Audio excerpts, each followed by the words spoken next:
अब हम पढ़ने वाले हैं मार्केट डिमांड कर्व क्या होती है। ठीक है, a market demand curve shows the relationship between the price of a commodity and the total quantity demand of all consumer in the market at each possible prices.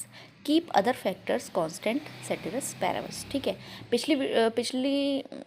पिछली जो demand curve थी यानी कि इंडिविजुअल डिमांड कर्व थी, तो उसमें हम single consumer की बात कर रहे थे और सिंगल क्वांटिटी की डिमांड की बात कर रहे थे। इसमें क्या होगा, आप ऑल उसका मतलब जो टोटल क्वांटिटी डिमांड है ऑल कंज्यूमर की, उसकी बात करेंगे। मतलब ईच पॉसिबल प्राइसेस पे जो भी आपकी क्वांटिटी डिमांड होगी सारे कंज्यूमर्स की, वो आप इस डिमांड कर्व पे शो करेंगे। इसमें क्या होगा, it is obtain bye horizontal summation of individual demand curve of all consumer. ये क्या होता है, आपका हॉरिजॉन्टल समेशन होता है इंडिविजुअल डिमांड कर्व का सारे कंज्यूमर्स का। ठीक है, मार्केट डिमांड शेड्यूल क्या हो, देखो ये आप थोड़ा एग्जांपल से समझ लीजिए।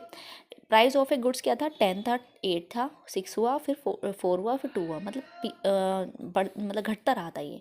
तो क्वांटिटी डिमांड ए की देखेंगे और क्वांटिटी डिमांड हम बी की देखेंगे। क्यों? क्योंकि इसमें हम मार्केट डिमांड शेड्यूल की बात कर रहे हैं, इंडिविजुअल की नहीं कर रहे हैं। अगर सिर्फ इतना देखा जाता है जैसे क्वांटिटी डिमांड है ए की और प्राइस से इसका कंपेयर करते, तो फिर वो आपका इंडिविजुअल डिमांड कर्व हो जाता। अगर हम दोनों की बात कर रहे हैं यानी कि ऑल कंज्यूमर की बात कर रहे हैं, तो वो आपका मार्केट डिमांड कर्व हो जाएगा। देखो, अगर आपका प्राइस ऑफ ए गुड्स 10 था, तो आपकी क्वांटिटी डिमांड जो है ए की वो 5 हो गई और क्वांटिटी डिमांड बी की जो है वो 6 हो गई। इन दोनों को जो ऐड करके आपका मार्केट डिमांड जो समेशन आएगा वो आपका मार्केट डिमांड कर्व होगा। ठीक है, जैसे 10 था, 5 + 6 कर दिया तो 11 हो गया। 8 था तो 7 + 8 करके 15 हो गया।